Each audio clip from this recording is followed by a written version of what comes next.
Hello students. देखो बेटा, अगर हम अभी तक इस चैप्टर डिटरमिनेंट्स के भी लेटेस्ट कुछ क्लासेस की बात करें तो अभी हमने क्या सीखा कि अगर हमें कोई एल्जेब्रिक इक्वेशंस का सेट मिले, उसे एल्जेब्रिक इक्वेशन या लीनियर इक्वेशन भी बोल देते हैं। ठीक है, देखो लीनियर का मतलब क्या हो गया, डिग्री 1 हो गया। तो कई बार वो तो एल्जेब्रिक इक्वेशन बोल देता है, अदरवाइज एल्जेब्रिक इक्वेशन का ही थोड़ा और क्लासिफाई करके उसे क्या बोल देगा, लीनियर इक्वेशन। ठीक है, तो बॉटम लाइन ये निकल कर आई कि भाई अभी तक आपको बनी बनाई लीनियर इक्वेशन या एल्जेब्रिक इक्वेशन मिली और आपने या तो उसे सॉल्व किया, हाँ जी बेटा, या तो क्या किया, उसे सॉल्व किया, या आपने सॉल्यूशन का नेचर पता किया। दोबारा बोल रहा हूं, या तो सॉल्व किया या सॉल्यूशन का बेटा क्या पता किया, नेचर पता किया। ठीक है, अब आज इस वीडियो में हमारा क्या काम है, इस वीडियो में हम बेटा वर्ड प्रॉब्लम्स को डिस्कस करेंगे। यानी कि हमें बनी बनाई इक्वेशंस बेटा नहीं मिलेंगी, एक वर्ड प्रॉब्लम मिलेगी। वर्ड प्रॉब्लम के बेस पर हमें पहले इक्वेशन बनानी है और इक्वेशन बनाने के बाद या तो उसे सॉल्व करने को बोलेगा या आपसे नेचर ऑफ सॉल्यूशन से रिलेटेड कुछ बातें मांगेगा। ठीक है, तो मेन बात क्या निकल कर आई, वर्ड प्रॉब्लम्स।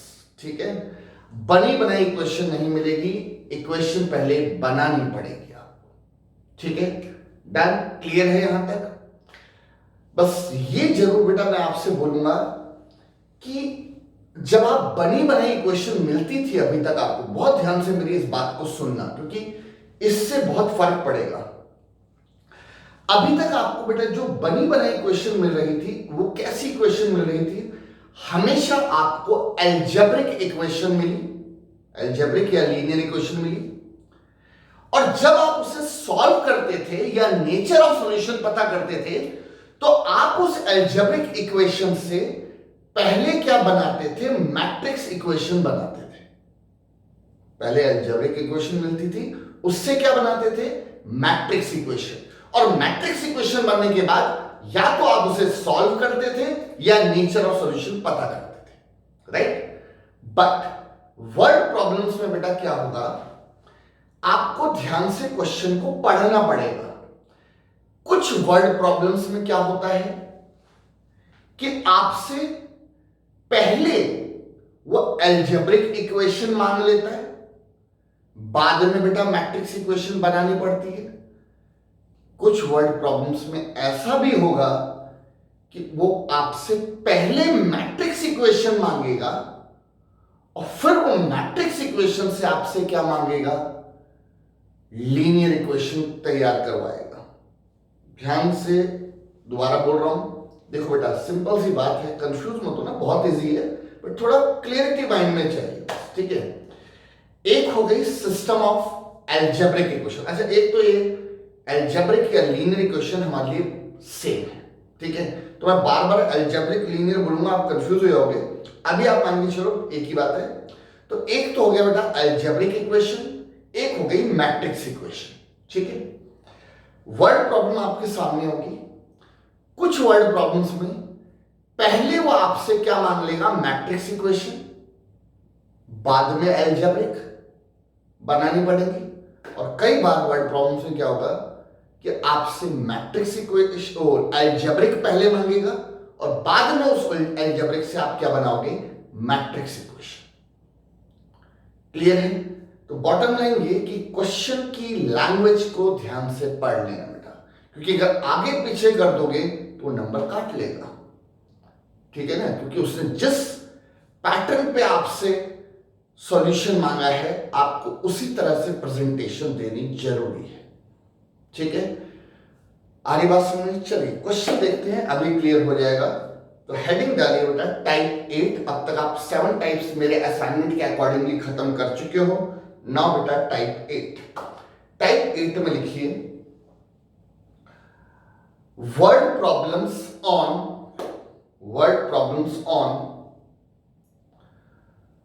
solution of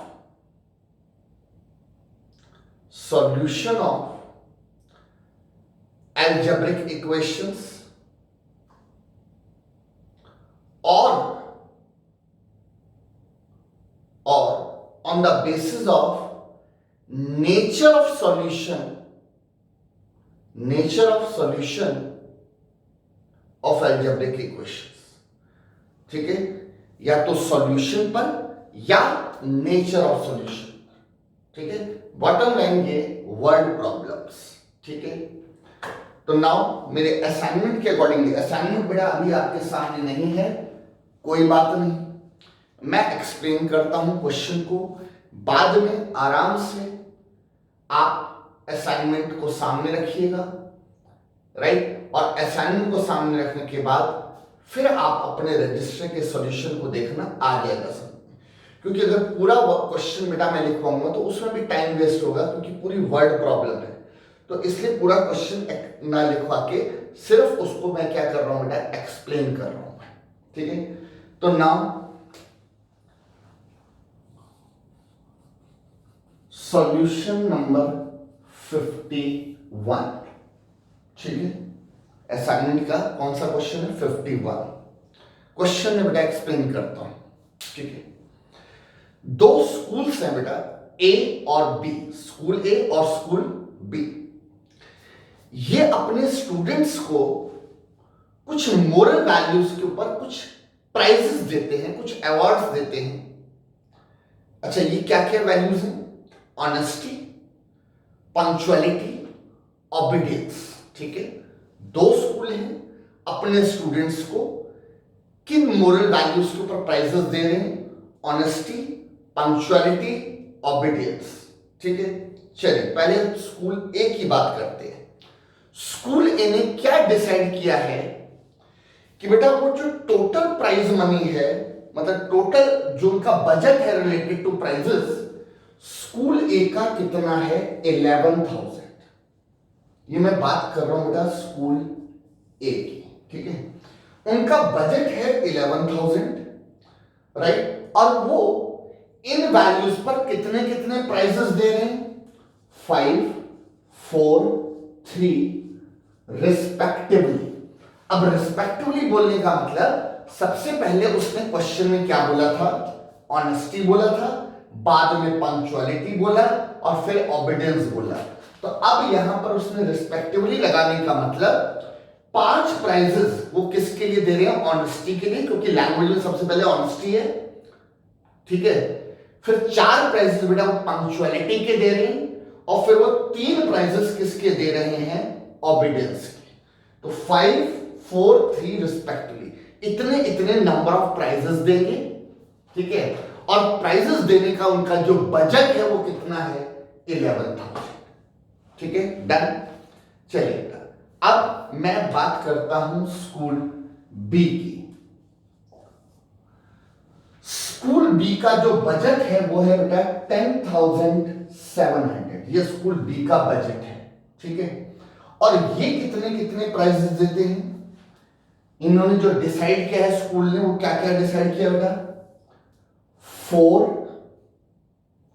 3, 5 और इसमें भी रिस्पेक्टिवली लगा दिया. इसका मतलब स्कूल बी का जो डिसीजन है वो क्या है? तो 4 प्राइजेस ऑनेस्टी के लिए देगा, 3 प्राइजेस पंक्चुअलिटी के लिए देंगे और 5 प्राइजेस ओबीडियंस के लिए देंगे. डन. यहां तक की बात क्लियर हो गई. फिर आगे बोलता है if all 3 prices together amount to 2,700. देखेंगे इसका क्या करना है, बट एक इंफॉर्मेशन और है कि इन तीनों प्राइजेस की मिलाकर जो वैल्यू है, इन तीनों प्राइजेस की मिलाकर जो वैल्यू है वो बेटा कितनी है? 2,700. ठीक है, ये सारी इंफॉर्मेशन हो गई. अब इसके नीचे उसने, मेरे असाइनमेंट में आप देखोगे 3 पार्ट्स हैं. तीसरा पार्ट अब आपके कोर्स से हट चुका है, इसलिए इस साल आपको तीसरा पार्ट नहीं करना. तीसरा पार्ट है वैल्यू बेस्ड क्वेश्चन होते हैं.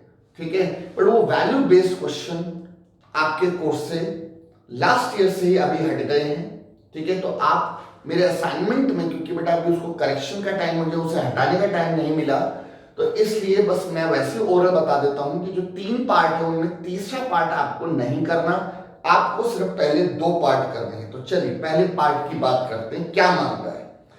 कहता है represent the above situation. Above situation मतलब ये जो पूरी लैंग्वेज वर्ड प्रॉब्लम में सारी बातें उसने जो बताई हुई थी, कहता है represent the above situation by matrix equation and form linear equation using matrix multiplication. Language पे बहुत बड़ा ध्यान देना पड़ेगा। रिप्रेजेंट द अबव सिचुएशन, ये अबव सिचुएशन कैसे? By matrix equation and form linear equation. उसके बाद आपको पहले मैट्रिक्स इक्वेशन मांग रहे हैं, उसके बाद क्या मांग रहे हैं आपसे? लीनियर इक्वेशन मांग रहे हैं। अच्छा, वो लीनियर इक्वेशन कैसे बनानी है? By using matrix multiplication. ठीक है, इसके बाद सेकंड पार्ट बेटा बाद में आते हैं, पहले हम फर्स्ट पार्ट को कंप्लीट करते हैं। ठीक है, चलिए लिखना शुरू कीजिए बेटा। ये मैं बोर्ड पे रख रहा हूं कि आपको नजर आए चीजें। ठीक है, तो लिखिए सबसे पहले लेट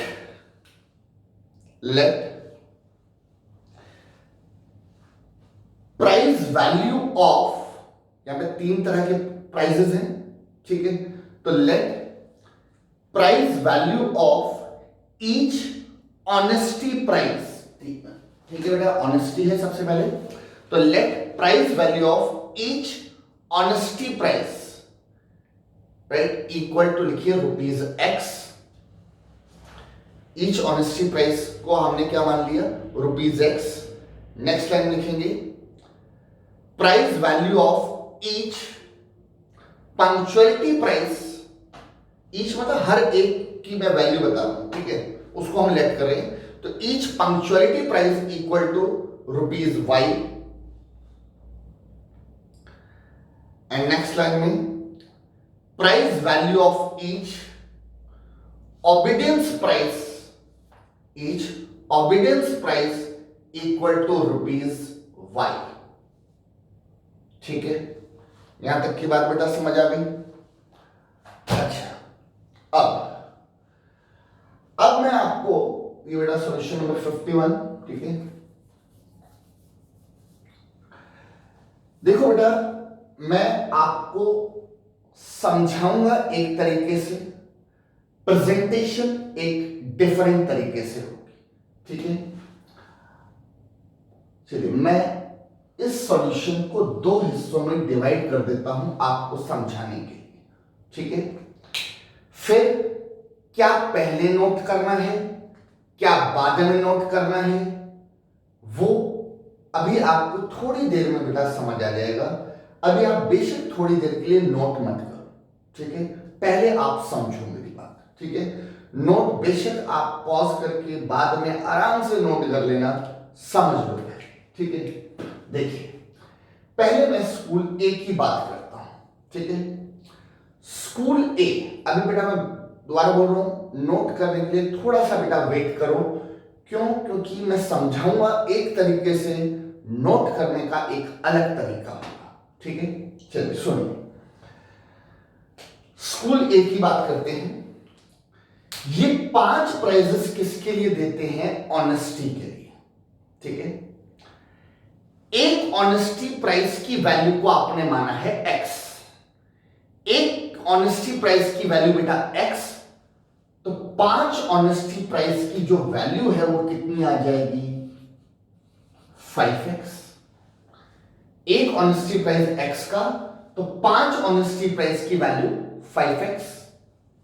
उसके बाद एक पंक्चुअलिटी प्राइस को आपने Y माना हुआ है, लिखा हुआ है आपने। एक पंक्चुअलिटी प्राइस बेटा Y का, तो 4 पंक्चुअलिटी प्राइस की वैल्यू क्या हो जाएगी? 4Y। ठीक है, इसके बाद ऑबिडियंस आता है। एक ऑबिडियंस की वैल्यू बेटा कितनी है? Z, तो 3 ऑबिडियंस प्राइस की वैल्यू कितनी आ जाएगी? 3Z। ये सारा स्कूल एक ही बात चल रही है। और अगर मैं इन सबको ऐड कर दूं तो ये वो अमाउंट होगा जो स्कूल ए का प्राइजेस के लिए बजट है। तो और वो बजट है बेटा 11,000। तो इन तीनों को ऐड करके इक्वल टू क्या लिखेंगे 11,000। ये स्कूल ए से रिलेटेड इक्वेशन आ गई। बहुत ही बेटा प्रैक्टिकल सी चीज है, ठीक है। आई होप समझ आ गया होगा। एक जो सबसे पहला प्राइस था ऑनेस्टी बेटा x का, तो 5x, ऐसी पंक्चुअलिटी 1y तो 4y, ऑबिडियंस 1 की वैल्यू z तो 3 की 3z, ऐड कर देंगे बेटा टोटल वैल्यू किसकी, स्कूल ए की, और वो बजट है 11,000। बिल्कुल ऐसे बताइए स्कूल बी का बन जाएगा 4, 3 और 5। तो स्कूल बी से रिलेटेड इक्वेशन क्या बनेगी, 4x plus 3y plus 5z equal to 10,700। ठीक है, स्कूल ए से रिलेटेड इक्वेशन बन गई, स्कूल बी से रिलेटेड बेटा इक्वेशन बन गई। अब तीसरी इक्वेशन, स्कूल सी तो कोई है नहीं, तो एक और इंफॉर्मेशन क्या है, ये क्या बताया था इस 2700 के रिगार्डिंग, क्वेश्चन की लैंग्वेज पढ़ लेना। क्या था कि तीनों प्राइजेस की मिलाकर जो वैल्यू है, तीनों प्राइजेस की मिलाकर जो कंबाइंड वैल्यू है वो है 2700। यानी कि ऑनेस्टी की वैल्यू को आपने x माना है, प्लस पंक्चुअलिटी को बेटा आपने y माना है, प्लस ओबीडियंस को आपने z माना है, तीनों की वैल्यू मिलाकर 2700 है। क्लियर है? ये देखिए बेटा जो 3 इक्वेशन आपके सामने आए हैं, ये 3 इक्वेशंस कैसी इक्वेशन, अब आप जरा सोचो, इन 3 इक्वेशन को आप बोलोगे क्या, अलजेब्रिक इक्वेशन या मैट्रिक्स इक्वेशन? आई होप आपको समझ आ गया होगा। ये बेटा मैट्रिक्स इक्वेशन नहीं, ये कैसी इक्वेशन है, अलजेब्रिक इक्वेशंस है। ठीक है, आ रही बात समझ में? बट अगर आप क्वेश्चन की लैंग्वेज, क्योंकि क्वेश्चन अभी सामने नहीं है ना, वर्ड फ्रॉम बाद में आप पढ़ना बेटा, क्वेश्चन की लैंग्वेज को अगर आप ध्यान से पढ़ेंगे तो उसके फर्स्ट पार्ट में उसने अलजेब्रिक इक्वेशंस तो पहले मांगा ही नहीं, उसने पहले आपसे क्या मांगा है, मैट्रिक्स इक्वेशन मांगी है। मैं एक बार फर्स्ट पार्ट की लैंग्वेज को आपको पढ़ के बताता हूं। कहता है represent the above situation by matrix equation. देखिए क्या बोला, ये तो मैंने अलजेब्रिक बना दी, बट बोला तो क्या है, represent the above situation by matrix equation and then फिर क्या बनानी है आपको, देन फॉर्म लीनियर इक्वेशन। ये बनानी है, गलत राइट, ये बेकार नहीं गई आपका, बट पहले ये नहीं मांगा।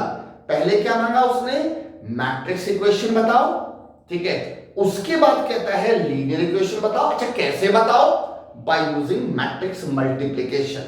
ठीक है, तो अब जरा देखो बेटा, इसीलिए मैंने आपको थोड़ा सा अभी नोट करने को मना किया था। ठीक है, तो मैंने जो इक्वेशन निकाली, ये तो कौन सी इक्वेशन है, अलजेब्रिक इक्वेशन या लीनियर इक्वेशन, बट उसने मुझसे पहले क्या मांगा है, मैट्रिक्स इक्वेशन। ठीक है, तो बेटा अब इसकी मैट्रिक्स इक्वेशन अगर हम देखें, राइट, तो मैट्रिक्स इक्वेशन बेटा इसकी कैसे बनेगी, ये देखिए 5 4, थोड़ा स्पेस कम है, 5 4 3 4 3 5 1 1 1। अब आप कहेंगे सर मैं आप इसको देख के बना रहे हैं, अभी मैं इसको देख के जरूर बना रहा हूं, बट मैं इसके रिस्पेक्ट में एक्सप्लेन करूंगा आपको। ठीक है, स्कूल ए कितने कितने प्राइजेस देता है, 5 4 3 5 4 3। School B 4 3 5 4 3 5।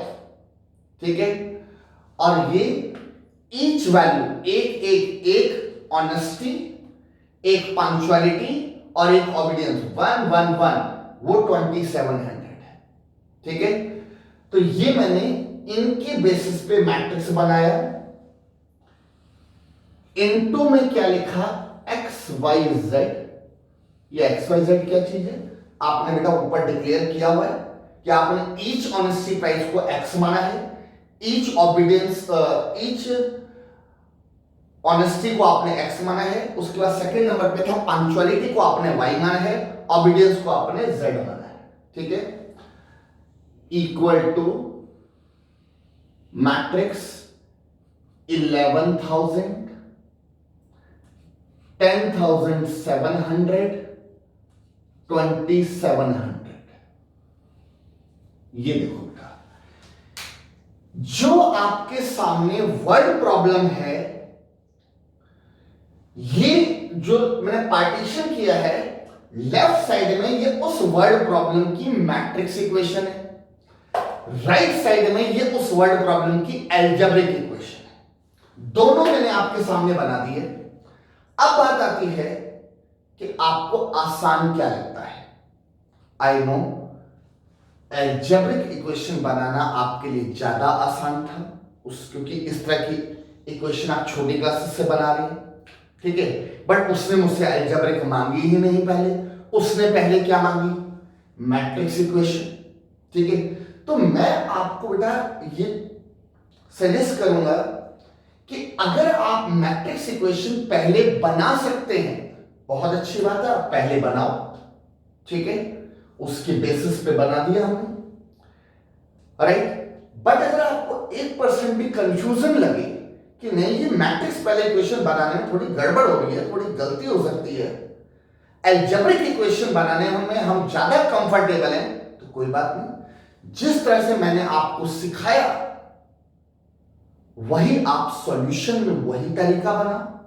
ठीक है, जैसे मैंने पार्टीशन किया आप भी कर दो पार्टीशन। ठीक है, बस यही है कि ये काम अगर आपको आसान लगता है तो ये पहले कर देना। ठीक है, और ये काम बेटा फिर बाद में कर देना। ठीक है, आपकी प्रेजेंटेशन तो ऐसी है ना, ऑन पेपर तो ऐसी आ रही है कि हाँ पहले आपने ये किया, बाद में आप इससे इस पर गए। ठीक है, इससे इस पर कैसे गए वो भी बता रहा हूं। ठीक है, तो कहने का मतलब ये हुआ कि अगर आपको मैट्रिक्स इक्वेशन बनाना कंफर्टेबल लगता है, पहले वो बनाओ देन उस पर जाओ। ठीक है, बट अगर आपको लगता है नहीं कि मैट्रिक्स इक्वेशन बनाने में थोड़ी दिक्कत होगी, अलजेब्रिक आराम से बन जाएगी, तो आप पहले अलजेब्रिक बना दो। ठीक है, राइट, थोड़ा सा पार्टीशन करके जैसे मैंने अभी किया। एग्जाम शीट की विड्थ भी बेटा ज्यादा होगी, कोई ज्यादा प्रॉब्लम नहीं होती है। ठीक है, हाँ अगर घर पे होमवर्क कर रहे हैं वहां पे थोड़ा पार्टीशन में दिक्कत है तो कोई बात नहीं, आप फर्स्ट हाफ मतलब अपने रजिस्टर का फर्स्ट हाफ और सेकंड हाफ कर लो। ठीक है, सेकंड हाफ में पहले ये लिख लो और फर्स्ट हाफ में बाद में ये लिख लेना, वो तो बात तो एक ही है। ठीक है, तो सब कुछ अपनी कन्वीनियंस के हिसाब से करना है कि जो आपको लगता है पहले बनाना आसान है वो आप बना लो। बट हाँ प्रेजेंटेशन इंपॉर्टेंट है, प्रेजेंटेशन लैंग्वेज के हिसाब से करना। और लैंग्वेज ये बोलती है इस क्वेश्चन में कि पहले आप क्या बनाओ, मैट्रिक्स इक्वेशन, बाद में आप क्या बनाओ, एल्जेब्रिक इक्वेशन। बट आप क्योंकि एल्जेब्रिक इक्वेशन में कंफर्टेबल थे, ठीक है, तो कोई बात नहीं, आप थोड़ी सी जगह छोड़ो, पहले एल्जेब्रिक बना दो और फिर उसके ऊपर या उससे पहले आप एल्जेब्रिक के बेस पर क्या बना दो, मैट्रिक्स इक्वेशन बना। ठीक है बेटा, तो सबको डिपेंड करता है आपको क्या बेटर लगता है। ठीक है, अच्छा अब ये सारी बातें हो गई हैं। अब मैं आपको उस लैंग्वेज को भी क्लियर कर देता हूं कि उसने ये बोला था कि जब आप मैट्रिक्स इक्वेशन बना लोगे तो यूजिंग मल्टीप्लिकेशन, लैंग्वेज में लिखा हुआ है यूजिंग मल्टीप्लिकेशन, आप क्या बनाओ, एल्जेब्रिक इक्वेशन। ठीक है, तो यूजिंग मल्टीप्लिकेशन क्या होगा कि अब आप इन दोनों मैट्रिक्स को मल्टीप्लाई करेंगे। फर्स्ट रो से बेटा फर्स्ट कॉलम तो क्या मिलेगा, 5x, पहले से पहला प्लस दूसरे से दूसरा प्लस तीसरे से तीसरा। फर्स्ट रो को पकड़ा, फर्स्ट कॉलम से कर दिया बेटा, खत्म। अब सेकंड रो को इससे करेंगे तो क्या मिलेगा, 4x plus 3y plus 5z ना थर्ड रो को इससे करेंगे तो क्या मिलेगा, x plus y plus z. ठीक है बेटा, इन दोनों की मल्टीप्लिकेशन समझ आ गई। फर्स्ट रो से कॉलम को कर दिया, ये आ गया, सेकंड रो से किया, ये आ गया, थर्ड रो से किया, ये आ गया। और इक्वल के राइट साइड में क्या चल रहा है, 11,000, 10,700, 2,700। ठीक है, तो अब मैट्रिक्स इक्वल टू मैट्रिक्स आ गया। तो अब इसके नीचे बेटा क्या लिखेंगे, by comparing we get algebraic equations. जब आप इनको कंपेयर करेंगे तो मुझे बताइए क्या लिखोगे बेटा, ये पूरा एक एलिमेंट है, ये इक्वल टू क्या रखोगे, 11,000। बेटा फर्स्ट इक्वेशन आ गई। सेकंड वाले को इससे कंपेयर करोगे तो सेकंड इक्वेशन, थर्ड वाले से इसको कंपेयर किया तो थर्ड इक्वेशन, राइट। तो हुआ एक, मैंने आपको बेशक वो पहले सिखाया क्योंकि मुझे पता था कि उसको इस तरीके को समझना आपके लिए ज्यादा कंफर्टेबल है, इसलिए पहले मैंने वो सिखाया। ठीक है, बट एग्जाम में उसने पहले हमसे ये मांगा था। ठीक है, तो आप ऐसा कर सकते हैं कि इतना स्पेस छोड़कर पहले वो बना लो और उसके बाद ये वाला काम करो। तो अब ये चीज हमारे क्वेश्चन की लैंग्वेज के हिसाब से बिल्कुल फिट बैठ रही है कि क्वेश्चन की लैंग्वेज क्या थी कि पहले आप क्या बनाइए, मैट्रिक्स इक्वेशन।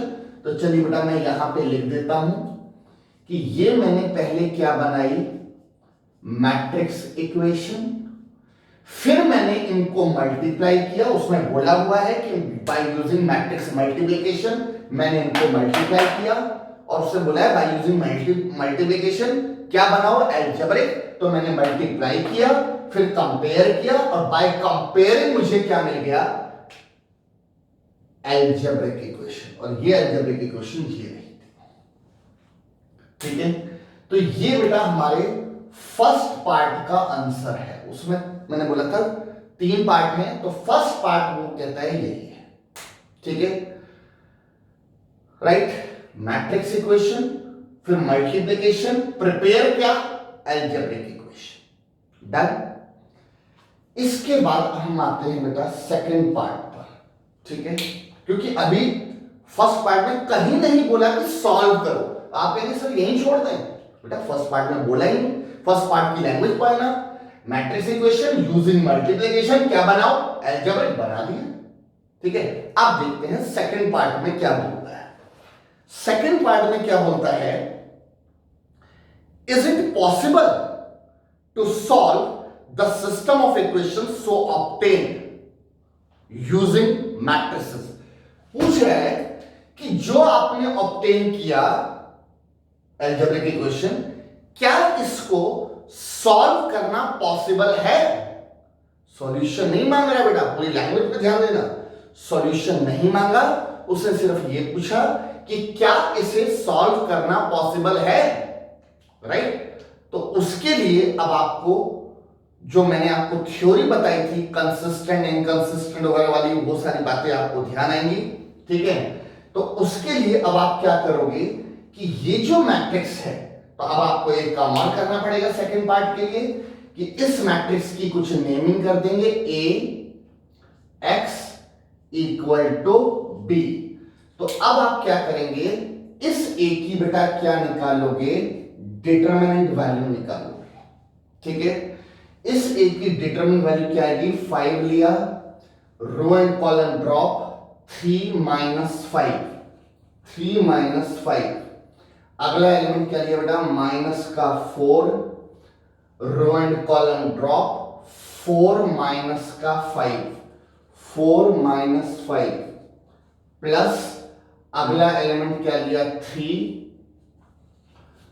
3 से रिलेटेड बेटा row column drop, 4 minus 3, 4 minus 3। इसकी कैलकुलेशन करेंगे, -2 तो ये आ गया बेटा माइनस का 10 प्लस का 4 और यहां से प्लस का 3, ठीक है। और ये कैलकुलेशन करके क्या आ रहा है -3, और राइट, तो इट मींस क्या कंक्लूजन निकला कि जो डिटरमिनेंट ऑफ ए है वो नॉट इक्वल टू 0 आ रहा है। और अगर डिटरमिनेंट ऑफ ए 0 के इक्वल नहीं आ रहा तो इसका मतलब इनको सॉल्व करना पॉसिबल है। ठीक है बेटा, याद करो थ्योरी जो मैंने आपको लिखवाई थी, ठीक है। Nature of solution, case 1, case 2, register खोल के देखो सब मिलेगा। तो केस 1 क्या था? Determinant of A not equal to 0, और केस 2 था determinant of A equal to 0। मैंने आपको क्या बोला था कि केस 2 सॉल्व नहीं हो सकता, सॉल्व सिर्फ क्या हो सकता है? केस 1। और केस 1 क्या था? Determinant of A not equal to 0। तो अगर आपका determinant of A not equal to 0 आ रहा है तो अब आप इसके नीचे लिखेंगे यस सॉल्यूशन ऑफ गिवन और solution of above algebraic equation is possible. वो आपसे पूछ रहा है क्या ये पॉसिबल है, तो हम बोलेंगे यस पॉसिबल है। क्यों पॉसिबल है? रीजन देखिए, determinant of A not equal to 0। But बेटा सॉल्यूशन कहीं नहीं मांगा, तो अपना फालतू का टाइम नहीं वेस्ट करना, जब मांगे तभी निकालना।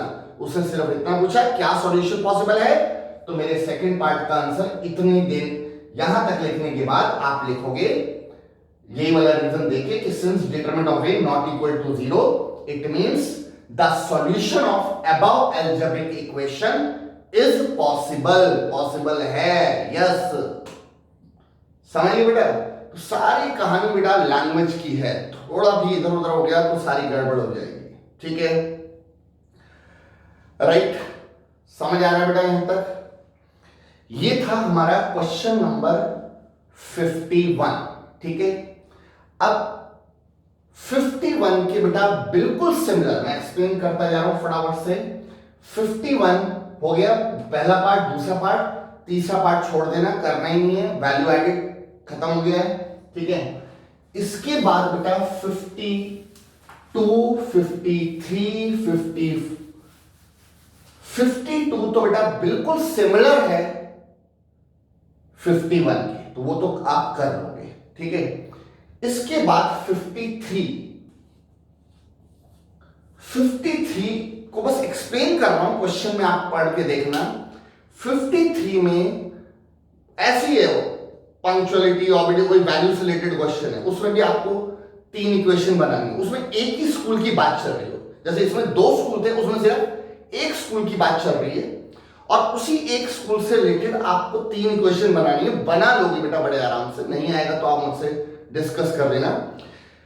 और उसमें मैं आपको बता दूं, मैं बात कर रहा हूं बेटा कौन से क्वेश्चन की, 53 की, कि उसमें उसने आपसे डायरेक्ट अलजेब्रिक इक्वेशन मांगा है। उसमें पहले मैट्रिक्स नहीं, उसमें शुरुआत ही उसने किससे की है कि क्या मांगा है? अलजेब्रिक इक्वेशन, प्लस उसने उसको सॉल्व करने को भी बोला है। यानी कि जो इससे ऊपर वाले 2 क्वेश्चन है 51, 52 सॉल्यूशन नहीं मांगा, 53 में उसने सॉल्यूशन मांगा है, सॉल्व करो। ठीक है, वो जो हमने वैल्यूज के प्राइस लेट किए थे ना कि पंक्चुअलिटी को x मान लिया, ठीक है, ओबीडियंस को y, मतलब जो भी हमने XYZ माना है उस XYZ की वैल्यू भी निकालनी है। यानी कि हमें ईच प्राइस की वैल्यू भी निकाल के देनी है कि यस इसके लिए ये प्राइस वैल्यू है, इसके लिए ये प्राइस वैल्यू है, इसके लिए ये प्राइस वैल्यू है। ठीक है, तो वो तो बेटा तभी बता सकते हो जब आप उनको सॉल्व करोगे। तो 53rd में 3 इक्वेशन बनाने के बाद सॉल्व भी करना है उसे, और सॉल्व करना आप जानते हो, और 3 इक्वेशन बनाने में आपको दिक्कत नहीं आएगी। क्यों दिक्कत नहीं आएगी? सीधा सीधा बेटा उसने क्या मांगा है? Algebraic equation. मैंने अभी आपको जैसे अलजेब्रिक इक्वेशन सिखाई थी उस नॉलेज के बेस पे आप बड़े आराम से वो बना लोगे। ठीक है, ये बात हुई बेटा 53rd क्वेश्चन की। इसके बाद 53rd के बाद 54 आपको बेटा ट्राई करना है। ठीक है, 54 बहुत ही बेसिक चीजें हैं के ऊपर इक्वेशन है। ठीक है, जैसे कि मैं आपसे बोलूं आप मार्केट गए, ठीक है, आपने बेटा 3 kg पोटैटो परचेज किया, 2 kg ऑनियन परचेज किया, 5 kg आपने सपोज मिल्क परचेज किया। ठीक है, अब टोटल अमाउंट बता दिया भाई, टोटल अमाउंट आपके लगे 300 रुपए, 300 रुपीज लगे, ठीक है। तो अब आपकी इक्वेशन बड़े आराम से बन जाएगी। आप क्या करोगे, पोटैटो प्राइस का 1 केजी के प्राइस को x मान लोगे। अब आपने 3 केजी खरीदा तो 3x हो गया। ऑनियन को 1 को आप y मान लो, अगर आपने 5 केजी खरीदा तो बेटा 5y हो गया। मिल्क पर लीटर या जो भी है उसको आपने मान लिया भाई 25 रुपीज, अगर आप y मान लिया, और अगर आपने कितना परचेज किया 4 केजी तो 4z हो गया, ठीक है। अगर आपने मिल्क के प्राइस को ईच केजी को z माना है और फिर इनको ऐड कर दोगे, वो टोटल आपका जितना खर्चा हुआ इक्वल टू, मान लो टोटल खर्चा हुआ 300 रुपए इक्वल टू 300 रख दिया। एक इक्वेशन बन गई, राइट। अब एक पर्सन ए की ऐसे बी के लिए भी कुछ होगा, सी के लिए भी होगा, तीनों की 3 इक्वेशन आ जाएंगी, फिर आगे सॉल्व कर दो, ठीक है। तो वो ये मैं बता रहा हूं ऐसा क्वेश्चन कौन सा होगा आपका 54th, ठीक है। इसके बाद बेटा 55th और 56 2 क्वेश्चंस और हैं, ये आपको ट्राई करने हैं, ठीक है, वर्ड प्रॉब्लम्स के ऊपर बेस्ड।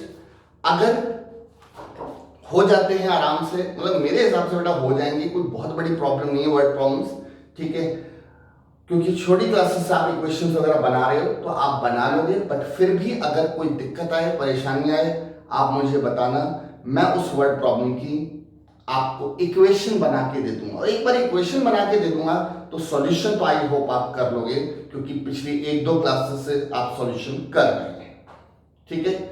तो चलिए बेटा, तो ये हमारी वीडियो हुई रिलेटेड टू टाइप 8। टाइप 8 क्या है, वर्ड प्रॉब्लम्स। वर्ड प्रॉब्लम्स किस तरह की वर्ड प्रॉब्लम्स की पहले आपको इक्वेशन बनानी है, उसके बाद या तो सॉल्व करना होगा या नेचर से रिलेटेड क्वेश्चन मिलेगा, ठीक है। तो आप टाइप 8 करेंगे, जो नहीं आएगा बेटा आप मुझे बताएंगे, ठीक है। तो चलिए इस वीडियो को हम यहीं वाइंड अप करते हैं बेटा। Thank you.